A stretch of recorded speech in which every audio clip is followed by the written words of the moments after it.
hermanos, hay una carrera que hemos emprendido a manera de estudio y no se ha terminado. Así que hoy yo les voy a predicar de procesos. Eso es la última vez que damos en la muerte de Aarón. El pueblo llora a Aarón durante un mes, 30 días, no era lo habitual, pero en el caso de Aarón se hizo duelo por un mes completo, 30 días, dice la palabra. Y después de este tiempo, entonces el pueblo sigue en el avance hacia allí, hacia a Canaán, donde había sido programado por Dios que llegaran. Pero en ese avance que se da en esta ocasión, se encuentran con el rey cananeo de Arad. Este hombre asalta al pueblo de Israel. No precisamente esto está ubicado dentro de las conquistas de Josué, porque sabemos que cuando entran, Josué es el conquistador, pero aquí al parecer hay un enfrentamiento ya con el pueblo cananeo, y este hombre, obviamente cananeo, toma a algunos prisioneros israelitas. Entonces el pueblo hace un voto al Señor después de esto que pasa y le dice al Señor: si entregas a este pueblo en nuestras manos, destruiremos por completo a todas sus ciudades. ¿Por qué debían de ser destruidos? Mucha gente, esto sirve para el argumento de muchos que no entienden ni conocen los planes de Dios ni al mismo Dios, y dicen: ¿por qué Dios? Porque Dios mataba a todo mundo, porque Dios mataba también a los niños. Y había un sentido para eso. Dios no quiere la muerte de nadie, pero Dios sí sabe dónde está el pecado, y el pecado debe morir, amén, debe ser exterminado. Entonces ellos debían de arrasar con todas estas tribus cananeas por su gran iniquidad. Eran personas con mucha maldad. Ya en estos tiempos se practicaba el incesto, la homosexualidad, que no es algo nuevo, hermanos, esto viene de mucho tiempo atrás, el bestialismo, que es sexo con animales, ayuntamiento con animales, y bueno, una cantidad de cosas que van en contra de los principios morales de Dios. Entonces ellos se comprometen y hacen ese voto y dicen: bueno, haremos voto y destruiremos todo lo que allí esté que no sea para la gloria del Señor. Cuando nos ubicamos en la lectura bíblica en este episodio, ellos estaban en el mismo lugar que 38 años atrás habían sido acobardados, llenos de temor. Recordamos la estación de los espías. Esto sucede precisamente en ese mismo lugar geográfico. Recordemos que ellos están dando vueltas y vueltas y vueltas, ¿no? Entonces, 38 años atrás se habían enfrentado en esta misma ciudad, en ese mismo lugar físico, y por el temor, porque les invadió fue el temor y la incredulidad, no pudieron conquistar. El viernes fue tremendo. El viernes recibimos muchísima bendición, la verdad, y yo doy gracias al Señor por eso. El viernes se nos habló de el estilo de vida que vive aplazando todo, ¿no? El procrastinar. Se nos predicó a los líderes y pastores de eso, ¿no? Del problema que hay cuando estamos siempre aplazando las cosas. Y precisamente eso le pasó aquí a Israel 38 años atrás. El momento de entrar a tomar la tierra prometida era 38 años atrás, pero lo aplazan. Y aquí nuevamente el Señor lo sitúa en ese lugar. Pero aquí ya vemos otro comportamiento del pueblo. Ya no vemos un pueblo acobardado, ya no vemos un pueblo incrédulo, sino que piden y hacen voto al Señor. No voy a entrar a explicarlo del voto porque, bueno, no se trata de esto. Estoy haciendo un paneo para situarnos en la situación donde estaba el pueblo en este momento. Entonces, hacen ese voto y el Señor oyó. Amén. Porque el Señor escucha. Cuando nosotros hacemos este tipo de votos con el Señor, acuerdos con Dios, Dios los va a escuchar, hermanos. Eso no les quepa la menor duda. Que llegue la respuesta en el momento que Él quiere, como decía Daniela, pero los va a escuchar. Ellos han comprometido a terminarlo todo y entonces el Señor les da la victoria sobre los cananeos. El pueblo de ahí sale y toman camino de nuevo hacia el Mar Rojo. Recordemos, ¿no? Las vueltas y las vueltas van nuevamente hacia el Mar Rojo. Pero aquí viene lo grave, hermanos. El pueblo se impacienta. ¿Cuánto nos hemos impacientado? Yo creo que luchamos todos con la impaciencia, ¿no? Se impacienta, hermanos. Está claro que no era fácil. Yo me pongo, casi siempre que estoy estudiando, me pongo siempre en las dos posiciones para poder extractar un poco la intención de lo que Dios nos quiere enseñar. Y obviamente aquí me puse en la posición del pueblo de Israel, 38 años dando vueltas en un recorrido que lo hubieran pasado muy, muy rápido. Y bueno, y no llegaban. Nos pasa a nosotros y no nos podemos sorprender de eso porque nosotros también somos impacientes. No podemos decir el pueblo de Israel que siempre se impacientaba, que siempre nos dirigimos a ellos de esa forma. Y no es correcta porque nosotros de hecho nos identificamos con muchos de los comportamientos de Israel, que no es para aplaudirlo, ¿no? Pero nos parecemos a ellos, ¿no? En cuanto a la impaciencia, tanto el pueblo de Israel o cualquier ser humano sobre esta tierra fue creado con emociones. Esto no se nos puede olvidar. Somos seres emocionales, no somos un pedazo de piedra ni de madera para no sentir emociones. Y en este caso, la emoción que ellos sintieron de la impaciencia es algo natural en el ser humano. Pero aquí causa un poco de admiración, pero también se repite en nuestras vidas que acaban de salir de una victoria, Dios les da la victoria sobre los cananeos, pero viene la impaciencia. ¿A cuánto les ha pasado que salimos de un estado glorioso de fuerza en Dios, de ver victorias de nuestra vida y a algunos días estamos, a mí me pasó hace poco, y a veces no entendemos por qué, ¿no? Decimos, pero ¿por qué podemos pasar de un estado tan rápidamente, de un estado de victoria a un estado de impaciencia, o llámese como se llama cualquiera que esté relacionado con una de nuestras emociones, en el punto de vista negativo, ¿no? Pasa porque somos seres emocionales. Y como les digo, las emociones no son malas en sí, no las tomemos como algo malo porque Dios no ha creado nada malo. Son permitidas, el Señor se cansó, el Señor lloró, eso es parte de las emociones, ¿no? El Señor sintió tristeza, todo eso es parte de las emociones. El peligro es cuando una emoción llega a producir una acción pecaminosa. Y esto fue lo que le pasó al pueblo de Israel. Si estamos padeciendo de una emoción negativa, el peligro está en que eso se convierta en algo que nos lleva a pecar. Ahí está el peligro. Pero nosotros tenemos una lucecita roja. No quiero hablarlo de forma irrespetuosa, pero es el Espíritu Santo. El Espíritu Santo enciende eso en nosotros para darnos ese dominio propio y saber no dejarnos arrastrar por esas emociones y ponerles el freno para no entrar en pecado, no fallarle a Dios con nuestras emociones en este sentido. Pero aquí el pueblo le pasó, dio rienda suelta como lo veremos más adelante. Entonces nuestra responsabilidad ante las emociones que las vamos a sufrir, hermanos, en este caso las negativas, que son generadas por cualquier motivo o circunstancias, sobran las razones a veces para que se den, siempre deberá ser no perder los estribos, no perder el control. Amén. Las emociones no pueden controlarnos a nosotros, no nos pueden controlar. Nosotros controlamos a las emociones porque tenemos el Espíritu Santo y somos seres capaces de razonar y de pensar y de poner orden en nuestro corazón, que a veces tiende a desordenarse, ¿no? Y a dejarse llevar por las emociones. Si no lo hacemos, hermanos, cuando no controlamos las emociones, pues esa emoción pasa a ser algo destructivo, no honrará a Dios y lo más grave de todo, aunque todo es grave, dejará un paso de amargura en nuestro corazón. Conocemos gente que durante años han albergado una emoción negativa en su corazón y lo que están es llenos de raíces de amargura, ¿no? Y no logran salir de ese estado. Entonces, por eso nuestra responsabilidad de controlarnos y no perder el estribo. Israel se caracterizó muchísimo por esto, porque no dejaba, se desbocaba y no paraba. Lo vemos en todo el transcurso de su peregrinación. Pero no nos puede pasar a nosotros. Proverbios capítulo 14, verso 29 dice, el que es impaciente de espíritu enaltece la necedad. Fuerte, ¿no? Entonces no nos podemos impacientar porque estamos enalteciendo la necedad. En este proceso de Israel, nuevamente el pueblo de Israel enaltece la necedad. La enalteció porque se impacientó y vamos a ver lo que dijeron. Habrá Números 21, capítulo 21, que ahí es donde estamos, Números 21, verso 5. Y aquí vamos a ver cómo se muestra esa impaciencia. Se repite, porque el modelo de Israel casi siempre se repite.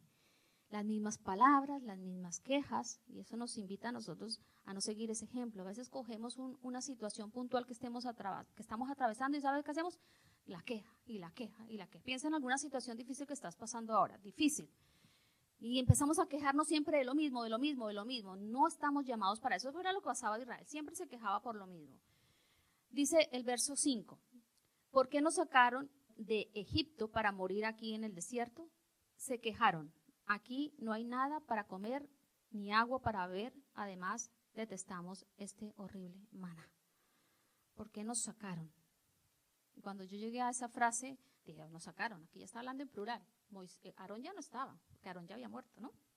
Así que, como les digo, se entiende que el camino no era fácil, que llevaban 38 años vagando por el desierto, pero ¿de quién era la culpa de esto? ¿De quién era la culpa de que ellos llevaran ya 38 años y no lograran entrar a la tierra prometida?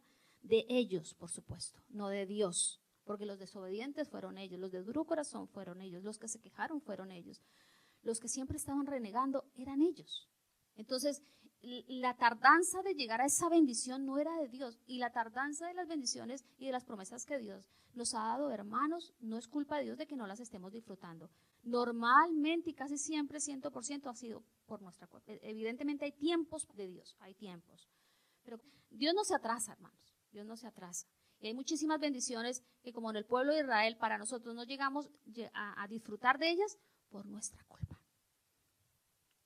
¿Nos enojamos? No, ellos se enojaron.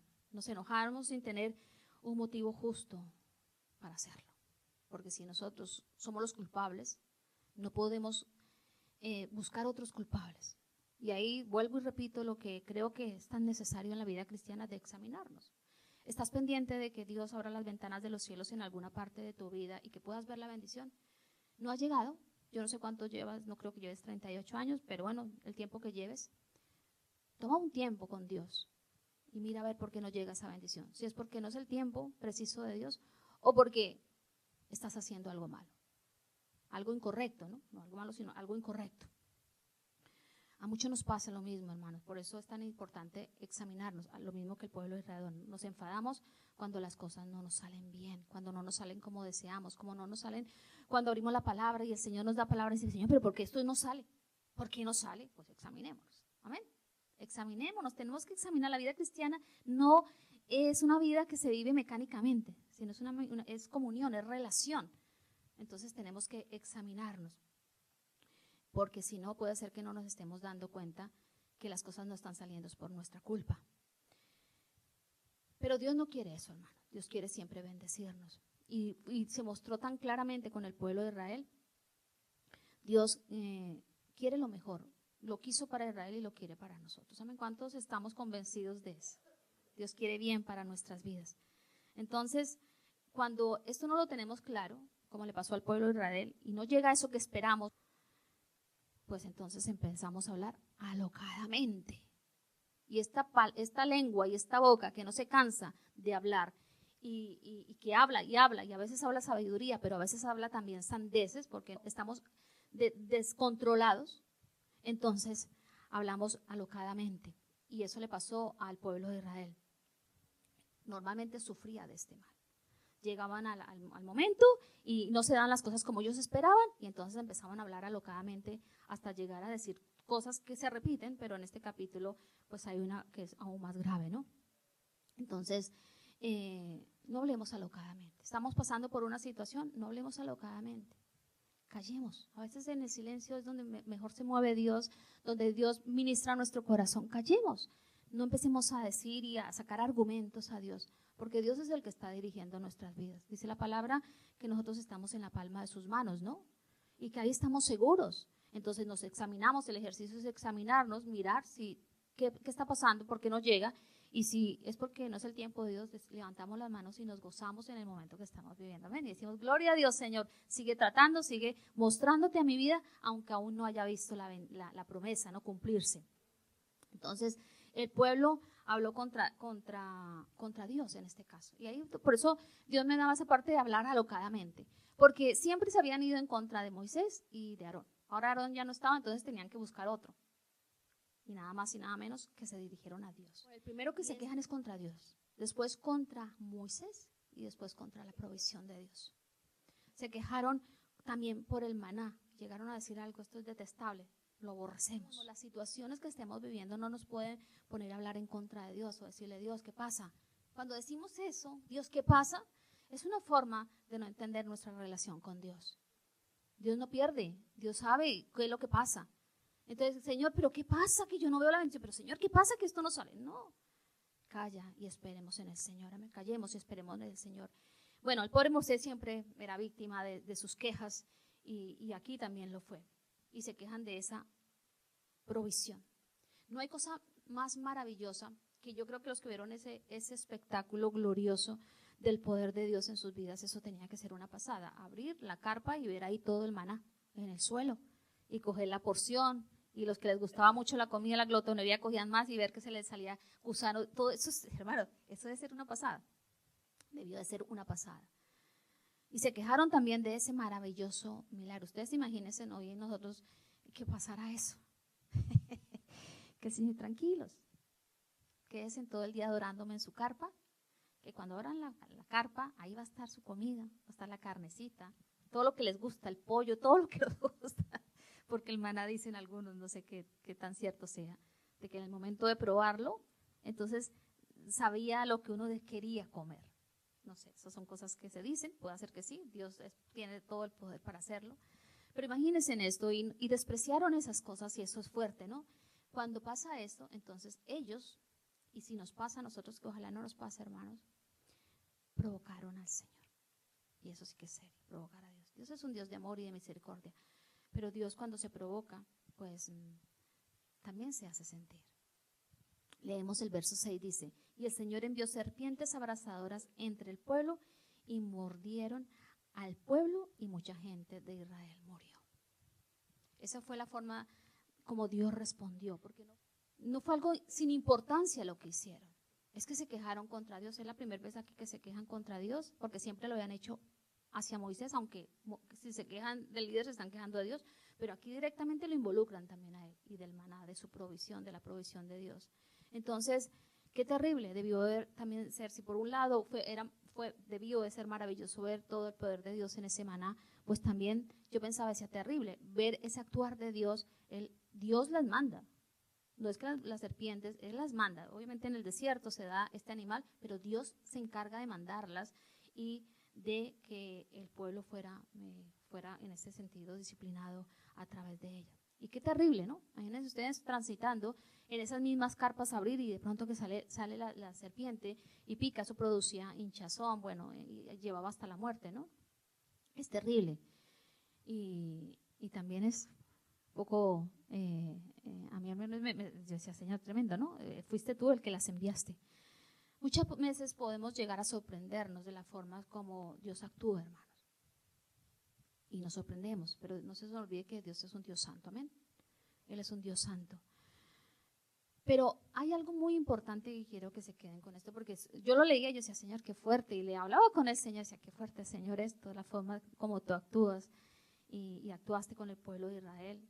Hoy en día obviamente no nos van a mandar serpientes abrasadoras, ¿no? Todo esto indicaba también algo que lo veremos más adelante.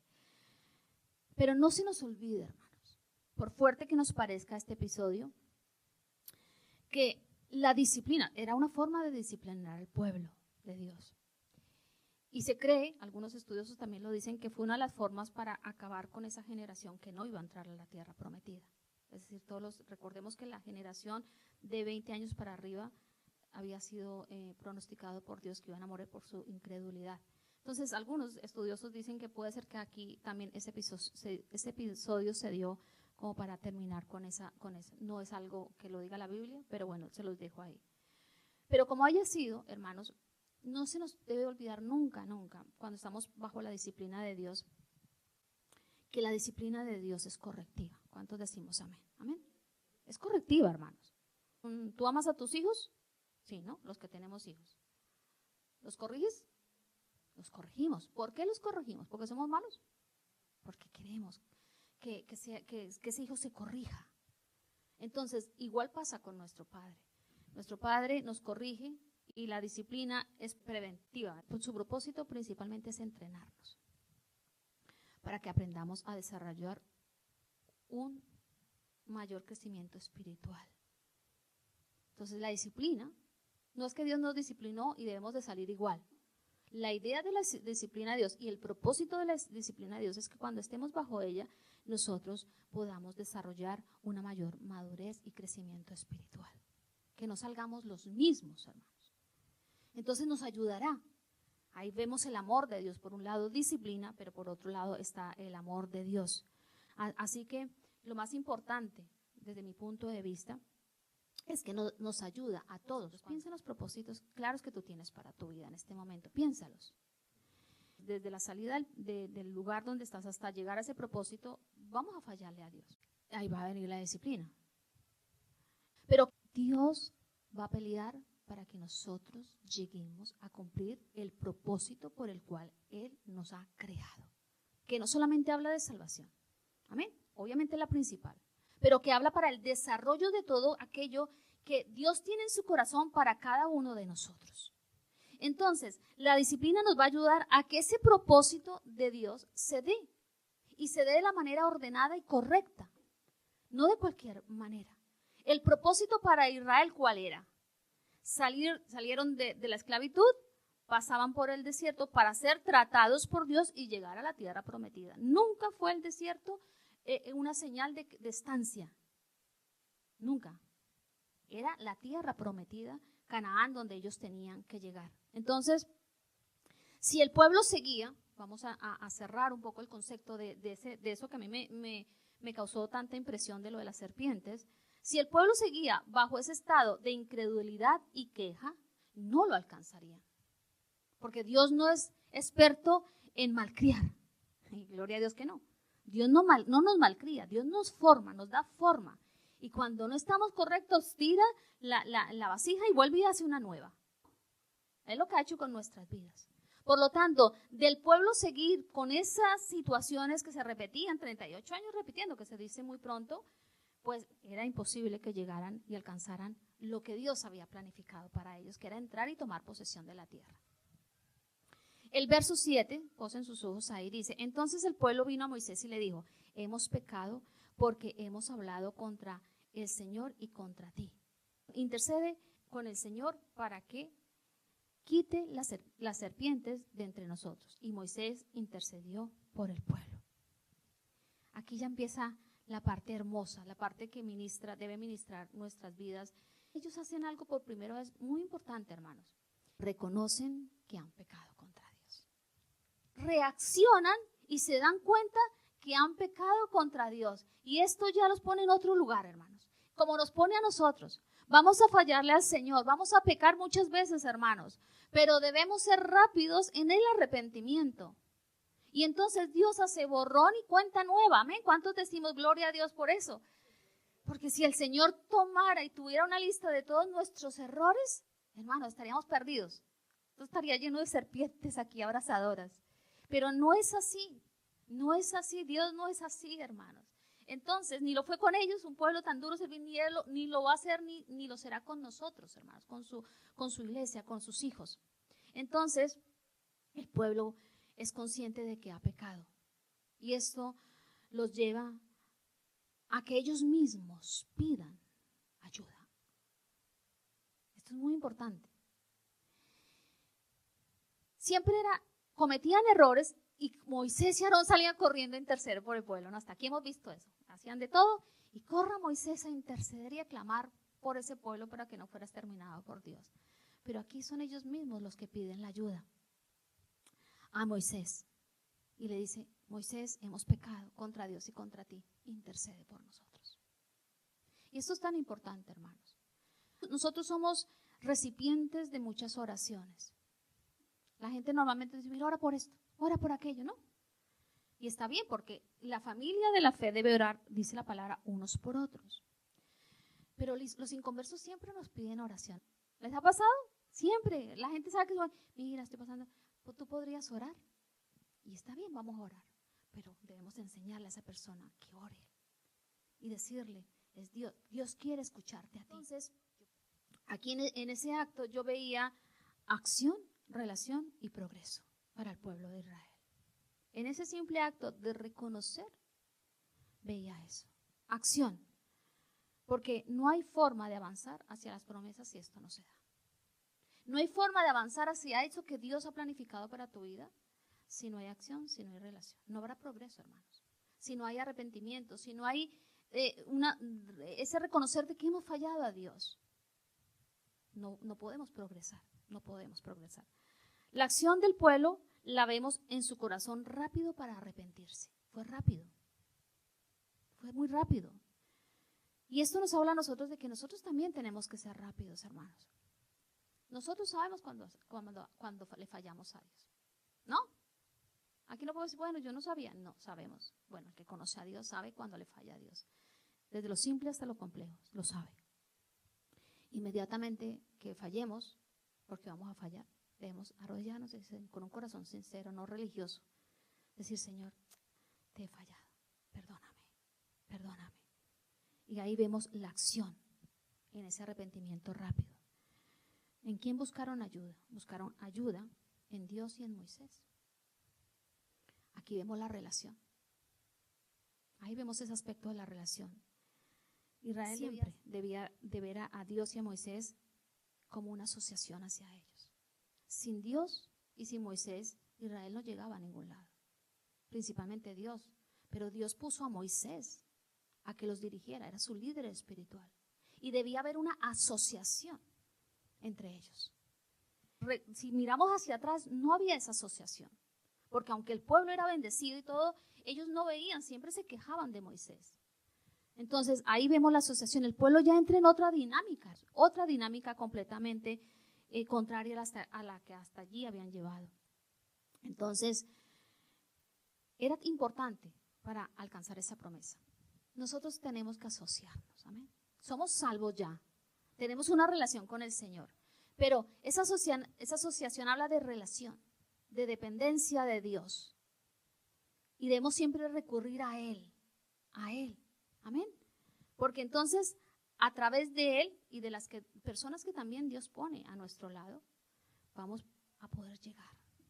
Porque son las personas que Dios va a usar, principalmente Dios, pero Dios va a usar a personas para que nos ayuden a caminar, a levantar, ¿amén? A traer claridad cuando no la tenemos, porque, hermanos, hay una cosa muy importante. No crean que todos no lo sabemos. Ni el más que conozca toda la Biblia de pe a pa, yo no la conozco toda, pero ni siquiera el erudito más erudito. No crean que no, llega un momento en que no se pierde. No se pierde no en cuanto a salvación, sino que necesita una guía, porque hay momentos en que nuestra vista se va a nublar, que no vamos a ver claro el panorama, que decimos, Señor, y necesitamos obviamente al Señor, pero necesitamos otro también. Entonces, a todos necesitamos de esa asociación. ¿Y saben con quién? El más importante, con el Espíritu Santo. Es que la asociación con el Espíritu Santo no puede estar muerta, porque Él es el que nos va a capacitar, porque Él es el que nos va a ayudar a ese desarrollo, a ver con claridad las cosas, a redarguir nuestro corazón. Es el Espíritu Santo. ¿Cuántos dicen amén? Y hay que relacionarse con el Espíritu Santo. Entonces ahí vemos esa asociación. El progreso del pueblo dependía de esa relación. Pero no una relación religiosa, de apariencia, sino una relación de obediencia y de fidelidad hacia Dios y hacia Moisés. Esa es la relación que Dios espera también de nosotros. Una relación de obediencia. No podemos decir, somos cristianos, amamos al Señor y después ser desobedientes en todo. Vamos a desobedecer, a haber momentos que vamos a desobedecer, pero ese no es nuestro estilo de vida. No es la desobediencia lo que caracteriza a los hijos de Dios, es la obediencia. Entonces, el pueblo ante cualquier causa debían humillarse y lo hicieron. Es la primera vez que vemos que el pueblo realmente se humilla y confesaron su pecado. Leemos el verso 8, dice, el Señor dijo a Moisés, hazte una serpiente abrasadora y ponla sobre el asta, y acontecerá que cuando todo el que sea mordido la mire, vivirá. El verso 9, Moisés hizo una serpiente de bronce y la puso sobre el asta, y sucedía que cuando una serpiente mordía a alguien, y éste miraba a la serpiente de bronce, vivía. Tremendo. Esto encierra esto habla de la cruz, básicamente. Pensemos por un momento en esto. ¿Hemos pecado? Yo la primera. Hemos pecado, hemos cometido errores. Nuestra relación con Dios ha sido afectada por la impaciencia. En el momento, yo no sé si ese es tu presente ahora. por la incredulidad. Hemos llegado a creer que nos hemos equivocado en tomar alguna decisión que la tomamos bajo la guía de Dios. Y después decimos, ¿será que nos equivocamos? Todas estas son cosas que nos ayudan a aclarar un poco lo que Dios quiere. ¿Hay alguna circunstancia difícil que estés pasando en este momento? No me digan, ahí en tu corazón. ¿Esa circunstancia está dando lugar a la queja? ¿Has perdido el entusiasmo por aquello que Dios te mandó a hacer? Aquí todos Dios nos ha mandado a hacer algo. ¿Se ha perdido ese entusiasmo, hermanos? El enemigo está susurrando sentencia de muerte para tus sueños en Dios. Él es experto en eso, ¿saben? A mí me lo ha susurrado muchas veces. Sentencia de muerte para eso. Lo único que el Señor nos dice, si esto está pasando, es vuelve tu mirada nuevamente a la cruz. Amén. No permitamos que estos estados gobiernen nuestra vida, porque la victoria está en la cruz. Y la debemos de mirar siempre, bajo toda circunstancia. No solamente cuando estamos en victoria, con mayor ímpetu y firmeza y fe debemos de mirarla cuando estamos atravesando por pruebas difíciles. Vuelve tu mirada nuevamente a la cruz, si hay algunos de estos estados o los que el Espíritu Santo ahora te esté mostrando a ti. La serpiente de bronce que Dios le dijo a Moisés que hiciera, representaba a Satanás. Yo creo que aquí todos lo sabemos. Y Satanás lo declara la palabra de Dios como el autor del pecado. Recordamos la conversación que Jesús tuvo con Nicodemo y le dijo, es necesario que el Hijo del Hombre sea levantado para que todo aquel que en él crea no se pierda, sino que tenga vida eterna. Recordamos la conversación, una conversación larga con Nicodemo y el Señor, ¿no? Estas palabras de Jesús siguen vigentes, hermanos. Siguen vigentes para todos. No solamente para el que no tiene a Cristo. A veces es que nos ubicamos en episodios de nuestra vida solamente, bueno, ya somos salvos. Sí, ya somos salvos. Pero la cruz hay que mirarla siempre. No para salvación porque ya la tenemos. Aquí creo todos somos salvos. No para salvación, obviamente. No vamos a estar siempre mirando la palabra salvación porque ya somos salvos. Pero la cruz no la podemos dejar de mirar. Amén. Entonces, siguen vigentes. En esa circunstancia que tú estás atravesando, mira la cruz. Porque Dios abrirá camino, porque Dios te llevará a esa promesa, amén, porque Dios no miente, Dios es un Dios veraz, y si te ha dicho algo, no permitas que Satanás diga sentencia de muerte para esto, te has equivocado, te equivocaste, no era eso lo que Dios quería para ti, te has equivocado de destino. Es el experto, es muy experto, lo digo porque a mí me ha pasado, yo creo que a muchos nos ha pasado aquí, es experto en susurrar palabras de muerte sobre propósitos eternos y gloriosos de Dios para nuestras vidas. Y eso no se lo podemos permitir. Siguen vigentes. ¿Cuántos dicen gloria a Dios, hermanos? Gloria a Dios. Siguen vigentes para esa situación en la que estás viviendo, para eso que estás esperando, para ese sueño en Dios que parece que no arranca. Sigue vigente el mirar a la cruz porque ahí está la victoria. Amén. Ahí está la victoria, no hay nada más. No pienses que la victoria está en un trabajo, no pienses que la victoria está en relacionarte con gente de poder para que te abra el camino, nada de eso. La victoria está en la cruz y cuando la miramos, entonces Dios abre camino y todo empieza a fluir. Amén. Vamos a creer en eso, en la situación que estemos vamos a creer en esto. Yo solo creo para mi vida y para la vida de la iglesia, lo creo en el nombre de Cristo Jesús. No voy a creer las mentiras de Satanás que viene y susurra, no las voy a creer porque no he sido llamada para abrir mi ojo a la voz y al susurro de Satanás porque él está vencido. Nuestros ojos, todos nuestros sentidos, todas nuestras emociones tienen que estar centradas en Cristo y en lo que se alcanzó en la cruz para nosotros, que es poderoso y grandioso, hermanos. Vuelve tu mirada a la cruz. Es lo que dice el Señor, nos dice en esta mañana. Cierra tus ojos por un momento, cerremos y pensemos en esto que les voy a decir. Todos pensemos. Yo sé que ustedes lo saben, pero yo se los quiero recordar.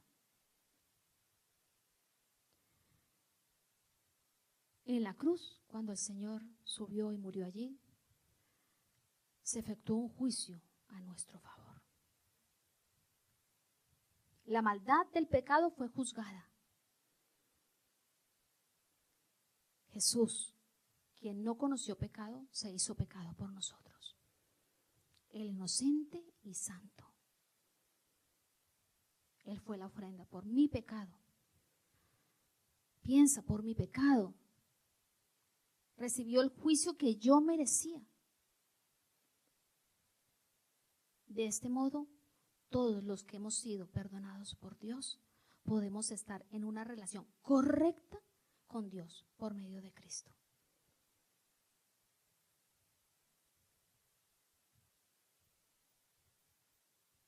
Una relación correcta con Dios por medio de Cristo. Nos habla de fe, nos habla de esperanza, nos habla de victoria, nos habla de triunfo. Esa es la relación correcta. En medio de estas situaciones se dan cosas, pero no nos vamos a quejar. No vamos a estar teniendo un corazón incrédulo. La palabra dice en Génesis que el pecado y la muerte vinieron a este mundo a través de una mirada. Así lo dice Génesis. Eva miró. No vamos a entrar en eso, pero piensa en eso. Por una mirada vino la muerte a este mundo. Pero ¿saben qué dice Isaías? Y quédate con esto en tu corazón. Miradme a mí y sed salvos todos los términos de la tierra, porque yo soy Dios y no hay nada más. Mira a Dios en esa circunstancia que estás pasando. Míralo a Él. Ya somos salvos, pero en esa situación Dios te va a salvar. Dios te va a hacer llegar hacia donde Él quiere, pero no dejes de mirarlo. No dejemos de mirarlo. Pueden abrir sus ojos. Aquí está la clave de la vida cristiana. Y en Isaías es hermoso este versículo. Dice, miradme a mí. No a mí, al Señor. Mira a Dios ahí. Piensa en un momento todo lo que tú estás atravesando. Aún si estás en tiempo bueno. Los tiempos buenos son buenos, pero son a veces muy peligrosos, porque a veces nos distancian de Dios. No dejemos de mirarlo en ningún momento. Para nuestra salvación solo fue suficiente una mirada de fe. ¿Qué hicimos cuando nosotros nos salvamos? Efesios capítulo 2, verso 2 dice, Dios los salvó por su gracia cuando creyeron. Ustedes no tienen ningún mérito en eso, es un regalo de Dios. ¿Qué tuvimos que hacer para salvarnos? Una mirada a la cruz, un entendimiento de lo que pasó allí, un entendimiento y una mirada en nuestro interior para ver todo lo que éramos. Trapos manchados de pecado, personas caídas, necesitadas de Dios y del perdón de Dios. Nos tuvimos que mirar, ¿no? Y tuvimos que mirar al Señor. El regalo de la gracia. Somos salvos, hermanos. ¿Cuántos decimos amén? ¿Queremos darle un aplauso al Señor? Somos salvos, hermanos. Somos salvos. Somos salvos. Y la invitación para nosotros es mírame a mí. Mira la cruz, porque somos salvos.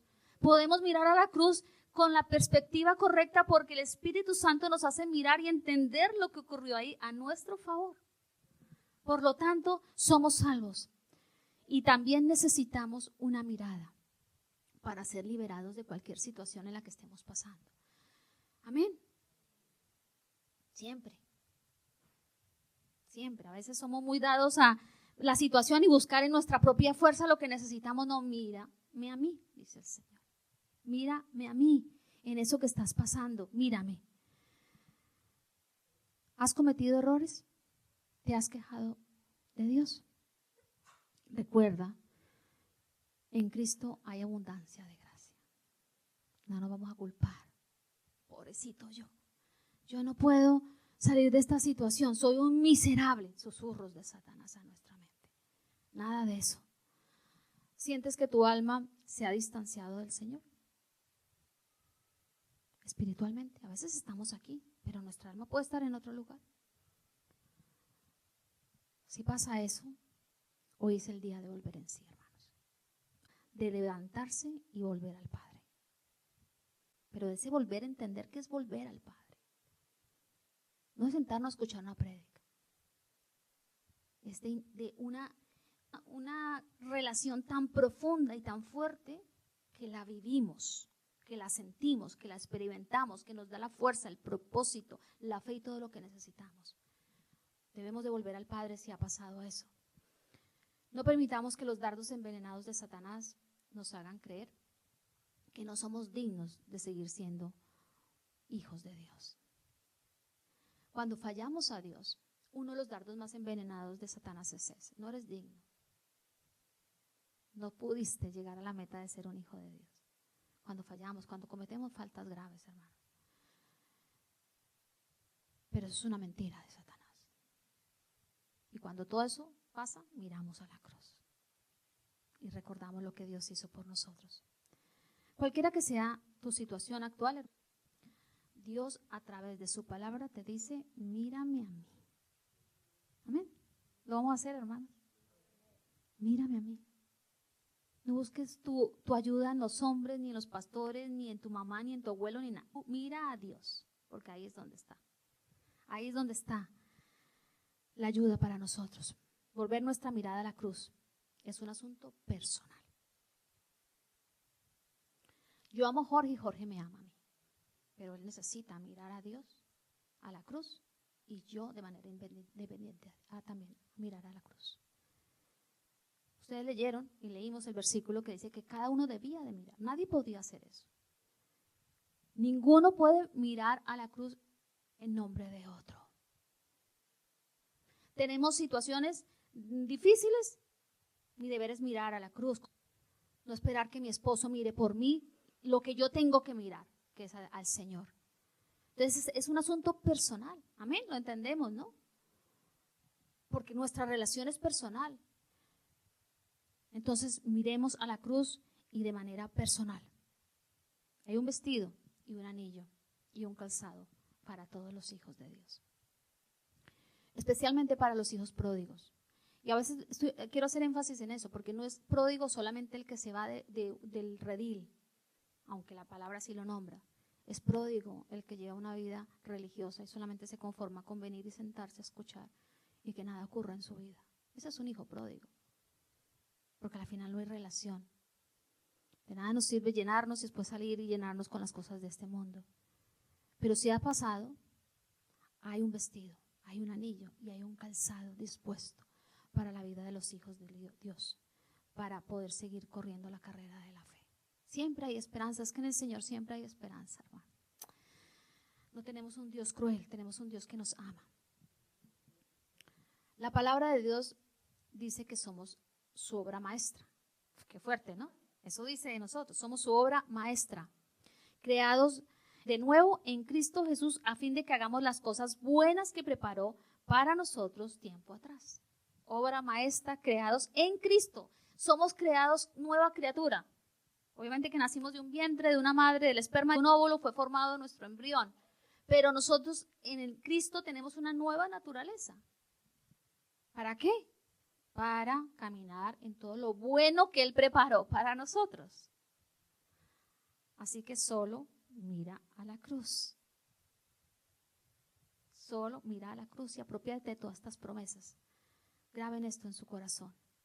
El mal nunca fue, ni es, ni será más poderoso que la gracia de Dios. La gracia de Dios perdona y redime las veces que sean necesarias. No para salvarnos, sino cuando fallamos. Ahí está la gracia de Dios. Y por mal que nos hayamos portado, por mal que estén las situaciones que hemos fallado de Dios, el mal nunca será mayor que la gracia, hermanos. Y nosotros estamos bajo la gracia, amén. Estamos bajo la gracia. Dios es experto y todopoderoso para hacer revivir lo que está a punto de morir. Porque sí pueden haber situaciones que están a punto de morir, no por culpa de Dios, por nuestra culpa. Mira a la cruz y dile: Señor, haz revivir esto que yo sé que está a punto de morir. Porque siento que está a punto de morir. Y tenemos un Dios todopoderoso que resucitó vidas, pero que también resucita sueños, que resucita propósitos, que resucita todo lo que necesitamos en Dios.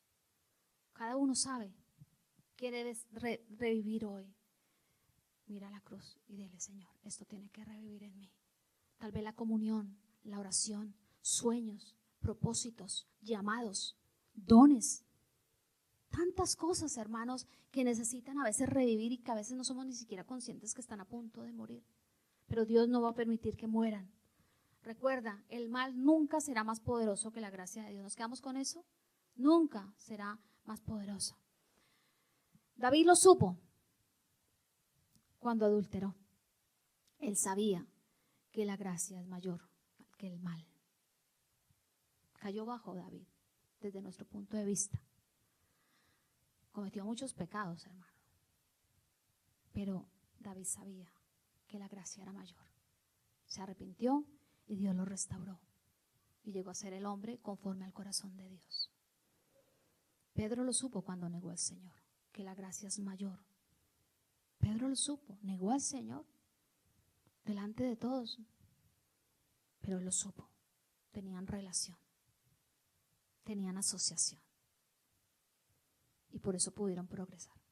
No se quedaron tendidos en su pecado, sino que pudieron progresar en aquello que Dios había planificado para sus vidas. ¿Por qué? Porque tenían asociación con Dios y con el Espíritu Santo. Ellos no desgastaron su vida en inútiles búsquedas. Cuando fallaron a Dios, acudieron al Señor. No desgastemos nuestras vidas, hermanos, en inútiles búsquedas. Dios nos está diciendo hoy, cualquiera que sea la situación donde el Espíritu Santo haya permitido que esta palabra tenga un lugar en tu corazón, no desgastarnos.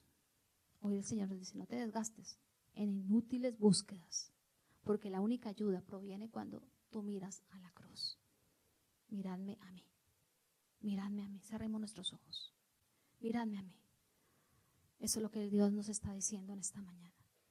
Miradme a mí en esa situación, tal vez en eso que has fallado, miradme a mí, porque mi gracia es mayor. Hay propósitos que aún no se han cumplido, planes que están detenidos, sueños en Dios que no se han dado. Hermanos, miremos a la cruz, miremos a Jesús. No solamente hoy. A mí me gustaría que esta palabra quedara grabada en vuestros corazones y empiece a ser practicada desde que salgamos de este lugar. Mírame a mí. Cuando se presente el primer obstáculo, mírame a mí. Cuando llegue esa tristeza, mírame a mí. Cuando la queja quiera aparecer, mírame a mí. Mírame a mí, dice el Señor. Miradme a mí. Y queremos mirarte, Señor. Porque hemos entendido que solamente en ti hay esperanza, salvación, victoria, propósito. Solamente en ti, Señor, lo sabemos porque te conocemos y hemos experimentado una relación personal contigo. Queremos creer en tu palabra.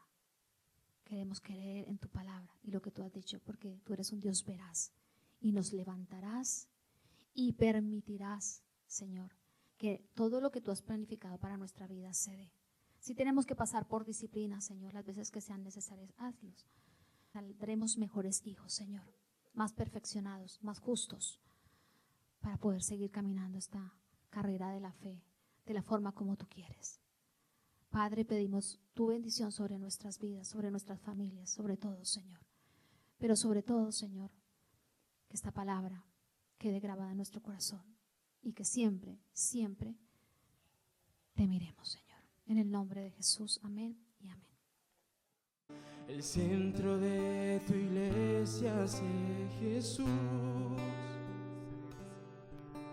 El centro de tu iglesia sé Jesús. Toda rodilla se doblará y toda lengua te confesará a Cristo.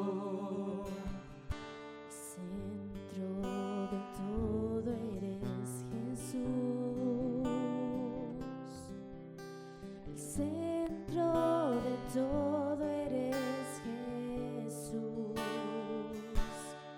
desde el principio y hasta el fin, tú has sido y siempre serás Cristo,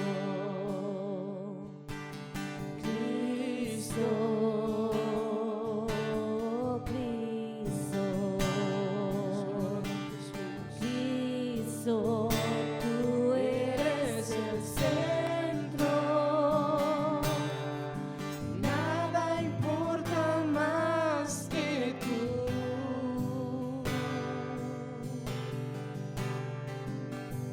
todo el